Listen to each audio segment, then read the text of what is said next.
الرجيم بسم الله الرحمن الرحيم إذ قال موسى لأهله إني آنست نارا سآتيكم منها بخبر أو آتيكم بشهاب قبس لعلكم تصطلون فلما جاءها نودي أن بورك من في النار ومن حولها وسبحان الله رب العالمين يا موسى إنه أنا الله العزيز الحكيم وألق عصاك فلما رآها تهتز كأنها جان ولا مدبرا ولم يعقب يا موسى لا تخف إني لا يخاف لدي المرسلون إلا من ظلم ثم بدل حسنا بعد سوء فإني غفور رحيم.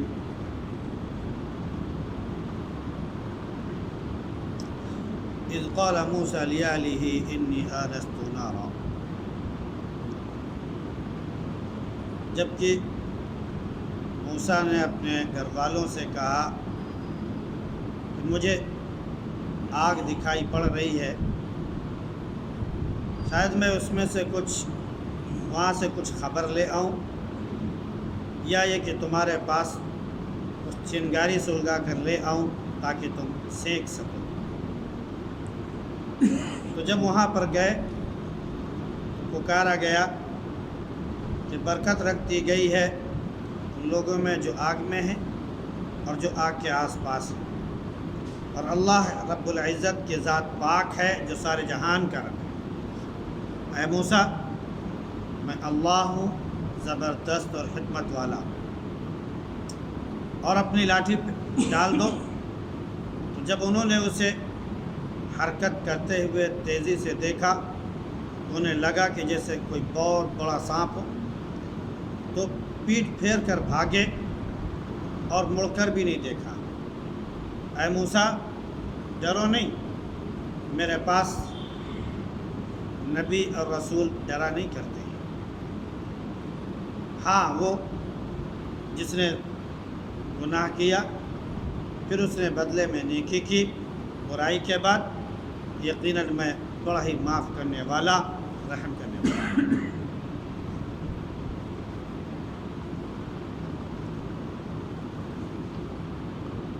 یہ سورہ نمل کا پہلا رکوع چل رہا ہے۔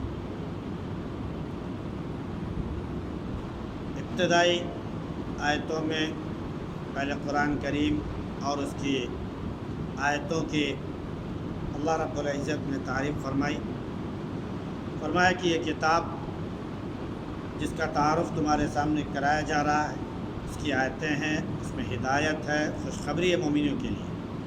پھر مومنین کی تعریف کی گئی تھی، ان کے اوصاف بیان کیے گئے کہ وہ نماز قائم کرتے ہیں، زکوٰۃ ادا کرتے ہیں، آخرت پر یقین رکھتے ہیں۔ فرمایا کہ جو لوگ آخرت پر ایمان نہیں رکھتے تو ہم نے ان کے لیے ان کے اعمال مزین کر دیے، وہ اس میں بہکے پھرتے ہیں، ان کے لیے بڑا ہی برا عذاب ہے آخرت میں، اور وہ نقصان اٹھانے والے ہوں گے۔ اس کے بعد کہا گیا کہ آپ کو قرآن دیا جا رہا ہے ایک حکمت والے، علم والے ذات کی جانب سے۔ اب جب ذکر اس کا شروع ہوا تو حضرت موسیٰ علیہ السلام کے واقعے سے اس کا ذکر شروع ہوتا ہے۔ اللہ رب العزت نے فرمایا کہ یاد کرو اس وقت کو جب موسیٰ علیہ السلام نے اپنے گھر والوں سے کہا کہ مجھے آگ دکھائی پڑ رہی ہے۔ یہ پورا پس منظر ہے جو یہاں پر نہیں بیان کیا گیا کہ حضرت موسیٰ علیہ السلام مصر میں پلے بڑھے، وہیں جوان ہوئے، فرعون کے محل میں پلے بڑھے، لیکن ایک قبطی کا آپ سے قتل ہو گیا تھا، جس کو آپ نے کسی غلطی کی وجہ سے گھوسا مارا تو وہ مر گیا تھا۔ تو آپ اپنی جان بچانے کے لیے وہاں سے بھاگے، چھپتے چھپاتے آپ مدین پہنچے تھے۔ وہاں شعیب علیہ السلام سے ملاقات ہوئی جو وہاں کے نبی تھے، ان کے ہاں پناہ لی، اور اس کے بعد انہی کی بیٹی سے موسیٰ علیہ السلام کی شادی ہوئی اور ایک وقت گزارنے کے بعد وہاں سے مصر واپس آ رہے تھے، تو راستے ہی میں تھے، سردی کا موسم تھا، کڑاکے کی سردی تھی اور رات تاریک تھی، راستہ موسیٰ علیہ السلام بھٹک گئے۔ اب بہت پریشان کہ کیا کیا جائے، تو صرف وہ تھے اور ان کی اہلیہ تھی اور ساتھ میں جو بکریوں کے ریوڑ تھے۔ تو ایک عجیب بات یہ ہے کہ اللہ رب العزت نے انبیاء علیہم السلام سے اور ان کی تربیت کے لیے کہ ان کے اندر خاص غصہ نہ ہو اور لوگوں کے ساتھ رحم دلی کا معاملہ پیدا ہو جائے، بکریاں چروائی۔ اللہ کے نبی صلی اللہ علیہ وسلم نے بھی بکریاں چرائی۔ اس کی وجہ کیا ہوتی ہے؟ بھائی اونٹ بھی ہیں، گائے بھینس بھی ہیں اور دیگر اور بھی جانور ہیں، چوپائے ہیں جن کو انسان چرا سکتا ہے، لیکن یہ بکریوں کے ہی کیوں خاص رکھا گیا؟ بکریاں جو ہیں وہ ایک جگہ ٹکتی نہیں ہیں، وہ ادھر ادھر بھاگتی ہیں۔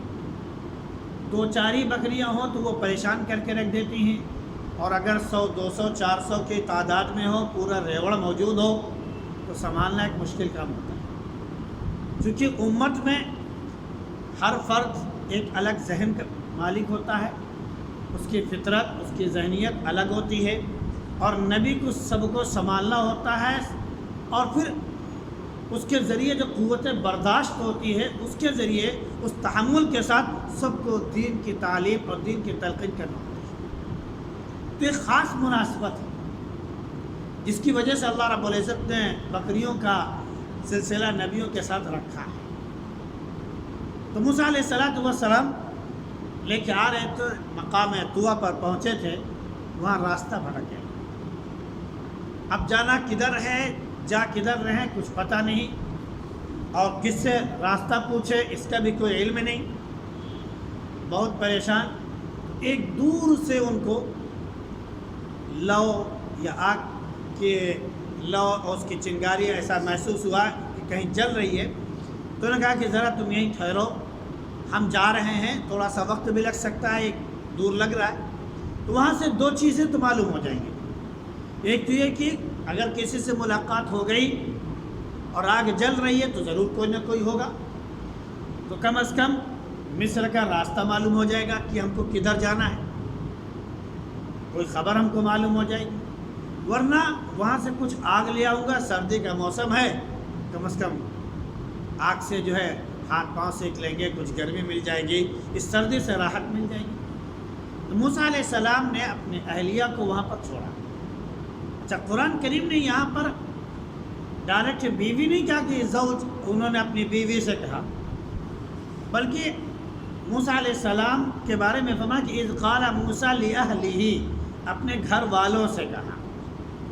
تو بیوی جو ہے یہ پریوار کا ایک سبب ہے، افزائش نسل کا ایک سبب ہے، اس سے پریوار چلتا ہے، بڑھتا ہے، اس لیے پورا کا پورا جو ہے استعمال کیا گیا کہ اپنے پریوار سے، اپنے گھر والوں سے کہا۔ اور ہم لوگ بھی اگر کسی کی شادی ہو جائے تو بال بچے نہ بھی ہوں تب بھی کہتے ہیں بھائی آپ کی فیملی کہاں ہے؟ حالانکہ فیملی صرف بیوی کا نام نہیں ہے، فیملی تو بیوی کے ساتھ بچے وغیرہ جو ہیں ان سب کا نام ہوتا ہے، لیکن کوئی بھی شخص یہ ڈائریکٹ نہیں پوچھتا بھائی آپ کی بیوی کہاں ہے، یا پھر کہیں پر جائے ڈائریکٹ اس کے گھر پہنچا دے، پوچھے بھائی آپ کی بیوی کا کیا حال ہے، بڑے ادب کے ساتھ کہتا بھائی آپ کے بال بچوں کا کیا حال ہے۔ آدمی اس کو سمجھتے بھی ہیں اور اس کا مفہوم بھی لیتے۔ تو یہ ایک وہ ہے جو قوم میں ادب کے ساتھ الفاظ استعمال کیے جاتے ہیں۔ تو اللہ رب العزت نے یہاں پر وہی بتایا کہ ڈائریکٹ کوئی بات کہنے کے بجائے ایک ایسا لفظ استعمال کیا جائے جس میں پورا کنبہ، پورا پریوار موجود ہے۔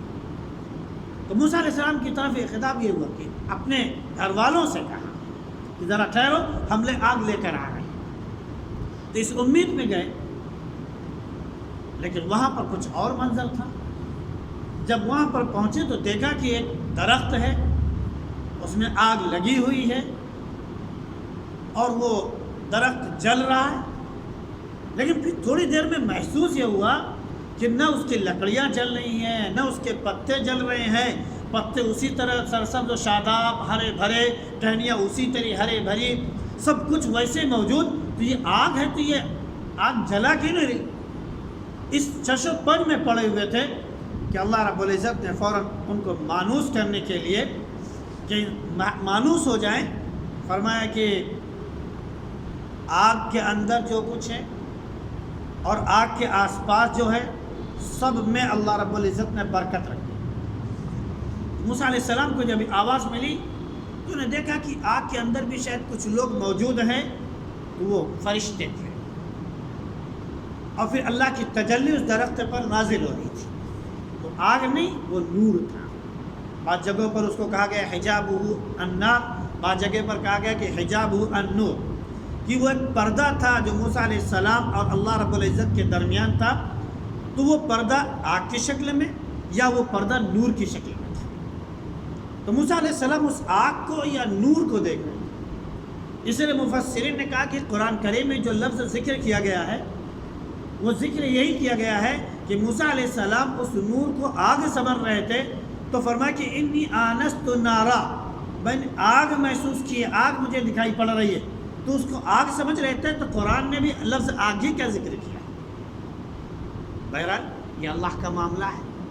تو جب موسیٰ علیہ السلام نے یہ چیز دیکھی تو اللہ نے فرمایا کہ آگ کے اندر، درخت کے آس پاس جو فرشتے ہیں ان میں بھی برکت، اور موسیٰ علیہ السلام وہاں پر موجود ہیں.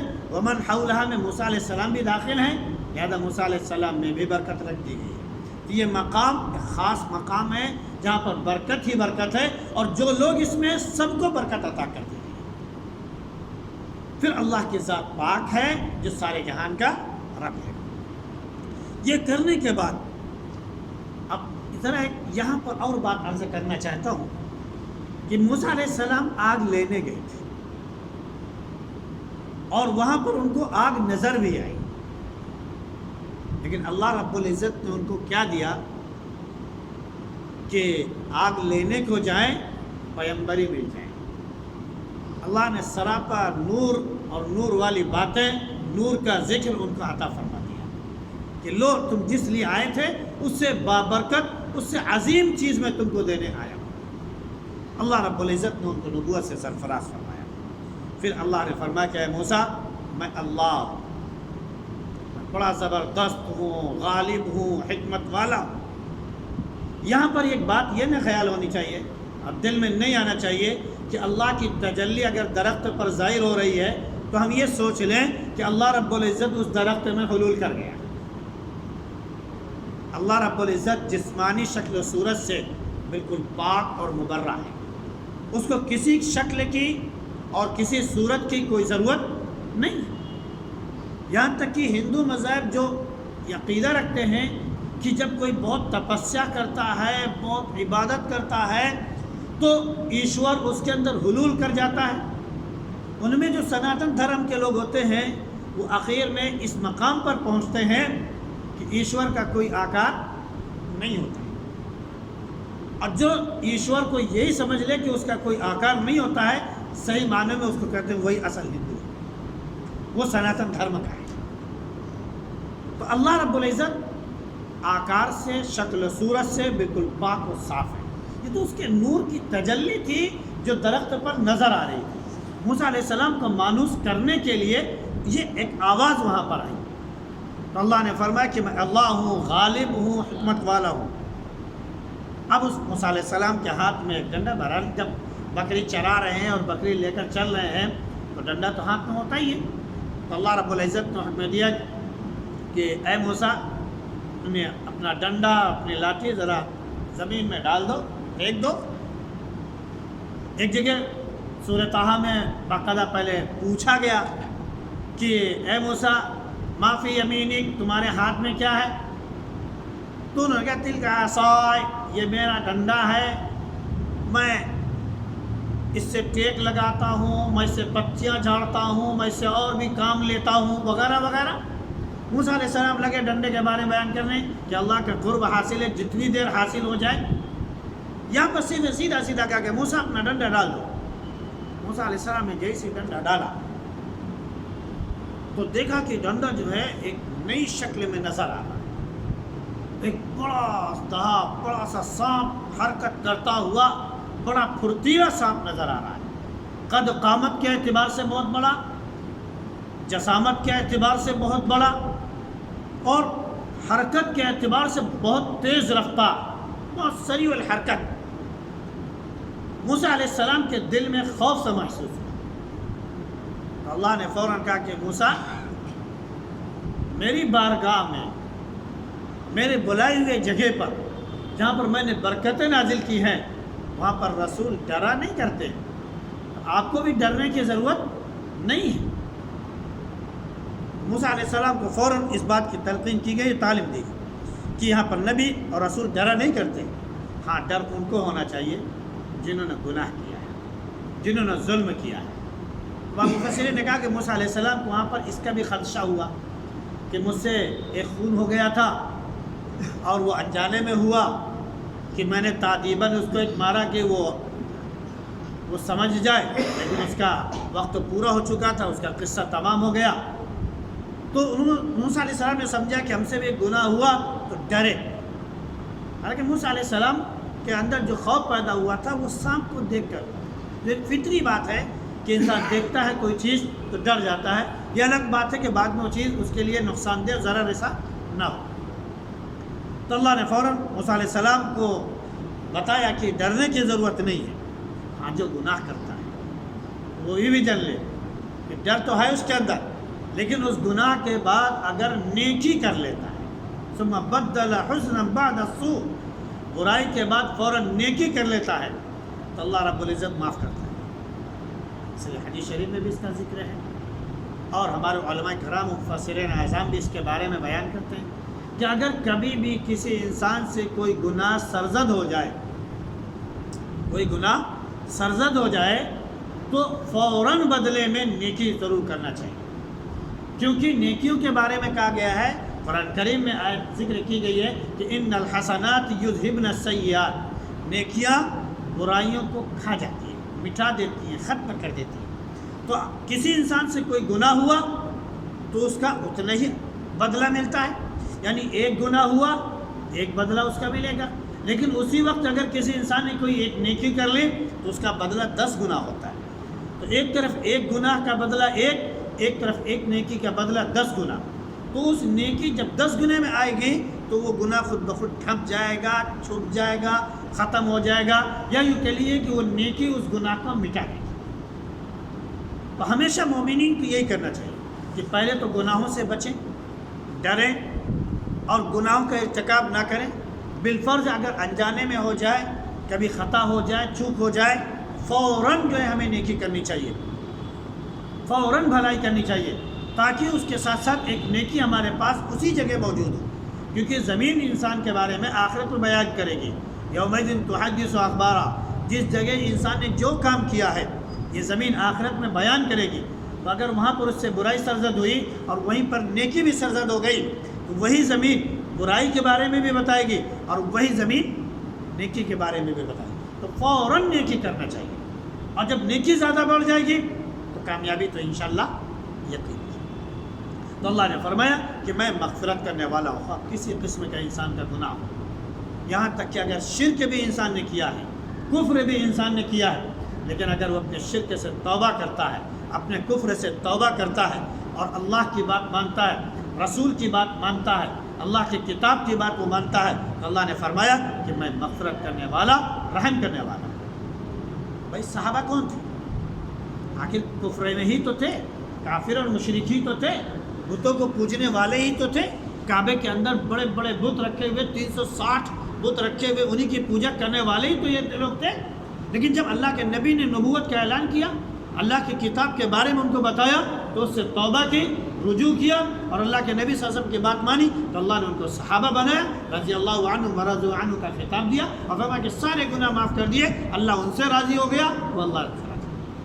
تو شرک اور کفر کے بعد بھی اگر انسان توبہ کرتا ہے، یہاں تک کہ قتل غارت گری بھی اگر انسان نے کیا ہے، اس کے بعد بھی اگر وہ توبہ کرتا ہے تو اللہ رب العزت معاف کرنے والا ہے. تو ہم ہمیشہ اپنے گناہوں سے اللہ سے توبہ کرتے رہیں، اس سے رجوع کرتے رہیں، اس سے معافی مانگتے رہیں، اللہ رب العزت معاف فرمائے گا. سبحان اللہ بحمدہ، سبحانک اللہم وبحمدک، ونشہد ان لا الہ الا انت، نستغفرک۔